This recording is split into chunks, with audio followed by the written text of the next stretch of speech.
এই সুমি, কই গো, শুনছো? আরে আমার চাটা কোথায়? আরে দিচ্ছি দিচ্ছি, এই নাও। আর এই যে ধরো, বাজারের লিস্টটা ধরো আর ব্যাগটা ধরো। বিকেলে মনিরা আসবে, যা যা লিখেছি সব মিলিয়ে আনবে কিন্তু। একবার দেখে নাও। আহ, কতবার বলেছি সুমি, রেজাল্ট মেলাবার সময় মাথা খারাপ করে দেবে না। তখন থেকে কানের কাছে এসে ক্যাচ ক্যাচ ক্যাচ ক্যাচ করে যাচ্ছে।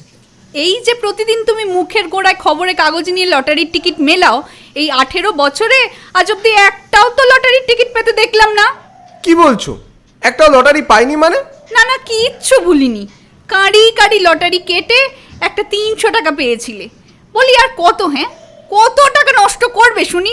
ভাড়া বাড়িতে থাকতে থাকতে হাঁপিয়ে উঠেছি। অর্ধেক সময় কলে জল থাকে না, বাড়িওয়ালার চোখ রাঙানি। আর কত সহ্য করবো বলো তো? একখানা বাড়ি না কেন, একটা এক কামরার ফ্ল্যাটও তো কিনতে পারো। বাবা, এমন ভাবে বলছো যেন ব্যাংকের টাকার পাহাড় জমা হচ্ছে। হ্যাঁ হ্যাঁ, ব্যাংকে কি জমা আছে তা আমি ঢের জানি। এখন যাও, শিগগির বাজার যাও, নয়তো আজ তোমার এই সব টিকিটে আমি আগুন জ্বালিয়ে দেব। সুমির এরম রূপ দেখে বাজারের থলে হাতে তড়িঘড়ি বেরিয়ে পড়লাম। সেদিন অফিস থেকে ফেরবার সময় অভ্যেস মতো স্টেশন লাগোয়া ভানু লটারি সেন্টারে ঢুকলাম। এই ভানুদা, আজকে রেজাল্টের প্রিন্ট আউটটা দাও তো। সে কি রে অম্বিকেশ, সকালে তো বেরিয়েছে, এখনো দেখিসনি? না গো, আজ একদম সময় পাইনি, কাজের এত চাপ ছিল। এখন তাড়াতাড়ি কাগজটা দাও, দেরি হয়ে যাচ্ছে, ওই শেওড়াপুলি লোকালটা ধরতে হবে। এই নে নে, ধর ধর। 40WD7881। কি হলো? ওরম হাঁ করে কি দেখছো? ভেতরে আসো।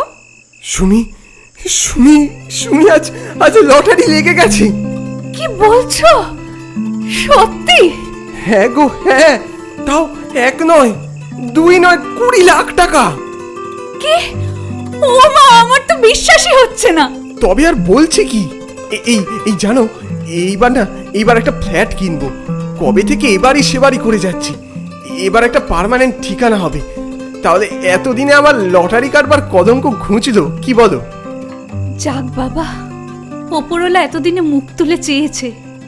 তুমি তো জানো আমার জীবনে দুটোই চাওয়া, এই এক বাড়ি আর।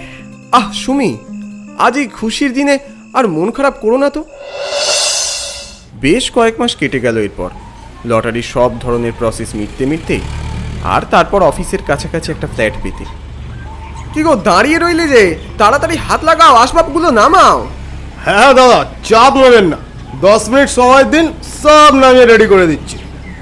দাঁড়িয়ে দাঁড়িয়ে ফ্ল্যাটের ওপর থেকে নিচ পর্যন্ত চোখ বোলাচ্ছিলাম। কোনোদিনও কি স্বপ্নেও ভেবেছি আমাদের একটা নিজের বাড়ি হবে? বেশ ঝকঝকে 5 তলা ফ্ল্যাট। এখনও তেমন লোকজন আসেনি, তবে মুশকিল একটাই, এটা শহরের এক প্রান্তে, তাই ফ্ল্যাটের চারপাশটায় জনবসতি প্রায় নেই বললেই চলে, শুধু মাঠ আর খামার। তবে ফ্ল্যাটের পিছন দিকে আরেকটি পুরনো সরকারি কোয়ার্টার আছে শুনেছি। এই সুমি, আর সময় নষ্ট করো না, কাল গৃহপ্রবেশ, ভিতরে অনেক কাজ বাকি পড়ে আছে। এই শাড়িগুলো নামিয়েই যাচ্ছি, তুমি ভেতরে ঢোকো না। গৃহপ্রবেশের দিন অবধি নির্ঝঞ্ঝাটেই কেটে গেল সব, কিন্তু হঠাৎ আজ রাত্রে ঘুম কিছুতেই আসতে চাইল না। ইপাশ ওপাশ করতে করতে উঠেই পড়লাম, কিছুতেই ঘুমটা যেন আসতে চাইছে না। একেতেই নতুন জায়গা, তারপর রাত্রে বড্ড বেশি খাওয়া হয়ে গেছে। ঘড়ির দিকে তাকিয়ে দেখি রাত 1:30। সুমি অঘরে ঘুমোচ্ছে, ঘুমোক, আমি বরং জল টল খেয়ে একটু ছাতে গিয়ে হাঁটাহাঁটি করি গে। রেলিংয়ের ধারের কাছাকাছি পায়চারি করছিলাম, হঠাৎ একটা বিষম শব্দে চমকে উঠলাম। প্রথমে একদমই ঠাউর হলো না, ভাবলাম ভুল শুনছি বোধহয়, কিন্তু খেয়াল হতেই চোখে পড়ল, আরে পাশের কোয়ার্টারে 3 তলার ঘরের জানলা দিয়ে একটা আলো আসছে না। নিজের শরীরে অজান্তেই যেন শিহরণ খেলে গেল। রাতে একা আর ছাদে দাঁড়ানোর মতো সাহস হলো না। ঘরে ফিরে আসার জন্য পা বাড়িয়েও একবার ঘাড় ঘুরিয়ে পিছনে তাকালাম। আমি স্পষ্ট দেখলাম দুজোড়া চোখ নির্লিপ্ত দৃষ্টি নিয়ে তাকিয়ে আছে আমার দিকে। ওগুলো যেন আগুনের ফলার মতো জ্বলছে। তবে মনে হলো এ চোখ যেন কোনো শিশুর। আমি ভয়ে ছুটে এসে চুপ করে শুয়ে পড়লাম বিছানায়। তারপর যতবার ঘুম এলো বারবার সেই ভয়ঙ্কর দৃশ্য আমার চোখের সামনে ভেসে উঠল। অতএব রাতের ঘুম চৌপাট। সকালেও খবরের কাগজে মন বসাতে পারলাম না। একটা অস্থির ভাব যেন আমার সারা মন জুড়ে ঘুরপাক খাচ্ছিল। একসময় সুমিকে প্রশ্নটা করেই ফেললাম, কাল রাতে তোমার ঘুম হয়েছিল? না মানে নতুন ফ্ল্যাট, নতুন জায়গা, তাই জিজ্ঞেস করলাম আর কি। হ্যাঁ ঘুমিয়েছি, তবে বড্ড গুমোট গরম ছিল কাল। কেন গো, তোমার ঘুম হয়নি নাকি? না না, দিব্যি ঘুমিয়েছি, আমি দিব্যি ঘুমিয়েছি। নাও চাটা খেয়ে নাও, ঠান্ডা হয়ে যাচ্ছে। আচ্ছা সুমি, আমাদের পিছন দিকে যে কোয়ার্টারটা আছে, মানে যে সরকারি কোয়ার্টারটা, সেখানে কি কাউকে দেখেছো? মানে এই ঢুকতে বা বেরোতে? ওই কোয়ার্টারটায়? ওটায় কেউ থাকে নাকি? জানো, কাল ওই কোয়ার্টারটা 3 তলার ঘরে কাউকে যেন দেখলাম। ঠিক বুঝতে পারলাম না, মনে হলো একটা বাচ্চা। বাচ্চা? এ কোথায় দেখলে? চলো চলো, আমাকেও দেখাও। আরে দাঁড়াও দাঁড়াও, তুমি আমার পুরো কথাটাই শুনলে না। যেই কথা উঠলো অমনি তোমার শুরু হয়ে গেল। আগে পুরোটা শোনো। দেখলাম ওই জানলা দিয়ে যে বাচ্চাটা তাকিয়েছিল, ওর চোখ দুটো। চোখ দুটো? চোখ দুটো তোমার মুন্ডু। যত রাজ্যের ভুলভাল কথা। কি দেখতে কি দেখেছো? যাও যাও, তৈরি হয়ে নাও। এখানে আসার পর 2 দিন অফিস কামাই করেছো, আর যাবে তো নাকি? আরে শোনো না। আরে এখন আবার কে এলো? আরে মনে হচ্ছে কোনো বাচ্চা কাঁদছে। এই কি গো, দেখো না। হ্যাঁ, আমারও তো তাই মনে হচ্ছে, কিন্তু এখন। যাও না যাও না, দেখো না একবার। দরজা খুলতে গিয়ে দেখলাম দরজার কবজাটা খুব শক্তভাবে আঁট হয়ে আছে। সবলে সেটা টানতেই খুলে গেল। আশ্চর্য, কেউ তো নেই। কে গো, কে? কেউ নয়, ভুল শুনেছি বোধহয়। আমরা দুজনেই ভুল শুনবো? আমার তো তাই মনে হয়। এখন তাড়াতাড়ি চলো, আমার অফিসে লেট হয়ে যাচ্ছে। শোনো, আমি কাজে যাচ্ছি। কেউ এলেই দুম করে দরজা খুলে দিও না। আগে গ্লাস দিয়ে দেখবে, কি দরকার জানবে, তারপর দরজা খুলবে। পরিবেশ ভালো নয়।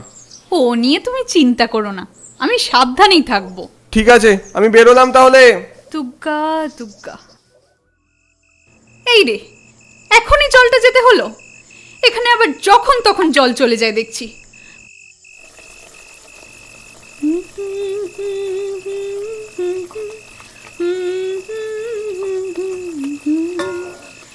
জ্যোৎস্না রাতে সবাই গেছে বনে।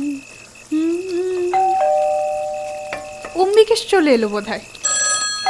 বাবারে বাবা, সব যেন একসঙ্গে হচ্ছে। আরে বাবা, যাচ্ছি যাচ্ছি। আশ্চর্য, 1 মিনিট দাঁড়াতে পারবেন না বাবু? চাটা বসিয়ে আসতে তো দাও। কে? অম্বিকেশ? অম্বিকেশ এলে নাকি? কে জানে কে। আশেপাশে যে কাউকে জিজ্ঞাসা করব, এই ফ্ল্যাটে একটাও ফ্যামিলি থাকে না। বড় মুশকিল। আরে আরে, এই বাক্সটা আবার কোত্থেকে এলো? নিশ্চয়ই নিশ্চয়ই কেউ বদমাইশি করছে। এই কে রে? ধুর। আরে বাক্সটায় তো কিছু আছে মনে হচ্ছে। ও মা, এটা তো দেখছি একটা পুতুল। কি যে হচ্ছে কিছুই বুঝতে পারছি না। ও মা, কে গায়ে অমন করে? কে কে? এই ছোট্ট ছেলেটা এখানে কি করছে? ও যেখান থেকে পড়ে যাবে। সোনা, সোনা বাবা, ওরম ভাবে কেউ সিঁড়ি দিয়ে নামে না, পড়ে যাবে। কি সর্বনেশে কাণ্ড! যেমন ভাবেই হোক আমাকে যে এক্ষুনি আটকাতে হবে। বারংবার সুমিকে ফোন করার পরেও যখন ফোনে পেলাম না, আমার ভয়টা আরো বেড়ে গেল। ইস, রিং হয়েই চলেছে। সুমি গেল কোথায়? ও কি জানি না ওর জন্য আমার টেনশন হয়। কি হলো কি অম্বিকেশ, এত চিন্তিত কেন? আর বলো না পূর্ণিমাদি, আমি বলেছিলাম না লটারিতে কিছু টাকা পেয়ে একটা ফ্ল্যাট কিনেছি। হুম, তুই বলেছিলি তো। তো ওই পোড়ো ধুমতলার কাছে একটা ফ্ল্যাট, কি যেন নাম, হ্যাঁ অবন্তী আবাসন। সেখানেই গত পরশু নাগাদই ফ্ল্যাটে উঠেছি। এক সেকেন্ড অম্বিকেশ, জায়গাটার নাম কি বললি? কি বললি জায়গাটার নাম? কেন? সোনা, সোনা দাঁড়াও, আমি আর পারছি না, তুমি পড়ে যাবে। দাঁড়াও সোনা, এই দেখো তোমার পিছনে ছুটতে ছুটতে আমি পাশের কোয়ার্টারে চলে এলাম। এই তুই আবার আমার ছেলের পেছনে পড়েছিস হতভাগী, তোকে একদম শেষ করে দেব। আহ! কে কে তুমি? আমার ছেড়ে দাও, আমি কিছু করিনি। ও মা, আহ! আমার লাগছে, আমায় ছেড়ে দাও। ছেড়ে দেব? হ্যাঁ ছেড়ে দেব, তোকে মারবো। আমার ছেলেটাকে মারবি তুই? হ্যাঁ তোকে শেষ করে দেব আজ। আমি ওকে মারতে চাইনি, বিশ্বাস করুন। ও সিঁড়ি দিয়ে পড়ে যাবে বলে ওকে বাঁচাতে চেয়েছি। চুপ কর শয়তানি, তোর চালাকি বের করে দেব। খুঁজতে খুঁজতে আমি যখন সেখানে গেলাম, দেখলাম এক বিকট নারী মূর্তি সুমির গলা চেপে ধরে ওকে নৃশংসভাবে হত্যা করার চেষ্টা করছে।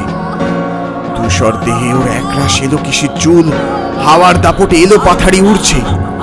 অন্ধকার গভীর কালো চোখ বেয়ে এক কালো তরল ধারা গড়িয়ে আসছে। আমায় বাঁচাও, আমায় বাঁচাও, আমি মনে হচ্ছে পড়েই যাব। আমার হাত পা কাঁপছিল, প্রবল বলে আমি ঝাঁপিয়ে পড়লাম ওদের উপর। কিন্তু কি অসীম শক্তি সেই নারী দেহের, কোনো কাজই হলো না যেন। বিপরীতে মহিলা প্রীতির প্রবল এক ধাক্কায় আমি গড়িয়ে পড়লাম সিঁড়ি বেয়ে।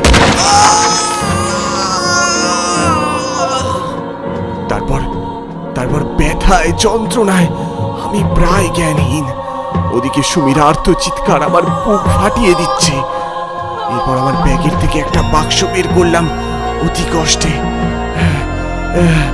সেখান থেকে একটা বিচ্ছিল পদার্থ চোখ বন্ধ করে ছুঁড়ে দিলাম সেই মহিলা মূর্তির দিকে।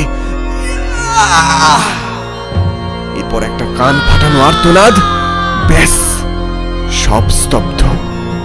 প্রেত কোথায় মিলিয়ে গেল যেন, আর জ্ঞানহীন সুমি সশব্দে ছিটকে মাটিতে পড়ল। এখন কেমন লাগছে সুমি? ঠিক আছো? ঠিক আছি, কিন্তু কাল রাতে ওসব কি হয়েছিল আমার সাথে? তুমি বলো, আমি কি ওই ছোট্ট বাচ্চাটার কোনো ক্ষতি করতে পারি? বলো কি গো, বলো না, আমি পারি? সুমি বলছিল আর দেখছিলাম সুমির বাঁ চোখ দিয়ে সমানে জল গড়িয়ে যাচ্ছিল। আহ সুমি, তুমি পুরো ঘটনাটা জানো না। কাল বাসে পূর্ণিমাদি বললে। অম্বিকেশ, অম্বিকেশ, সুমি মনে হয় কোনো একটা বিপদে পড়তে চলেছে। মানে কি বলছোটা কি? হ্যাঁ হ্যাঁ ঠিকই বলছি। ওই সেম ফ্ল্যাটে না কিছুদিন আগে আমার মাসুতো দাদা থাকতো বুঝলি, আর তার পরিবারের সাথে একটা ভয়ঙ্কর ঘটনা ঘটে। কি ঘটনা? কেনই বা ঘটে? আসলে তুই যেই বাচ্চা ছেলেটাকে দেখেছিস, সে বা তার পরিবার কেউ কিন্তু জীবিত নেই। তার মানে তুমি বলতে চাইছো ভূত? এক্স্যাক্টলি। ওখানে ওই ফ্ল্যাটে বেশ কিছু বছর আগে একটা বাচ্চা ছেলে আর তার মা থাকতো। তারপর কিভাবে জানি না ছেলেটা ছাদ থেকে পড়ে গিয়ে মারা যায়। এরপর স্বভাবতই ওর মা কিরকম একটা পাগলের মতো হয়ে যায়। শেষে তুই ইমিডিয়েটলি ওখানে যা, আর শোন এটা সাথে রাখ, প্রয়োজনে ব্যবহার করিস। এটা কি? আরে এটা আমায় এক সাধু বাবা দিয়েছিল, ওসব পরে সমস্তটা বলবো, তুই এখন তাড়াতাড়ি যা, তো স্টপেজ এসে গেছে। আচ্ছা আচ্ছা ঠিক আছে, আমি দেখছি। সুমি হাউ হাউ করে কেঁদে ওঠে। আমি সেই মহিলার কষ্টটা বুঝি অম্বিকেশ। একটা সন্তান না থাকার কি জ্বালা আমি বুঝি। আচ্ছা সুমি, আমরা পারি না একটা ফুটফুটে মেয়েকে অ্যাডপ্ট করতে? সুমির চোখের জলের মধ্যে আলোর চিকচিক, আর মুখের হাসি আমার সব প্রশ্নের জবাব দিয়ে দিল।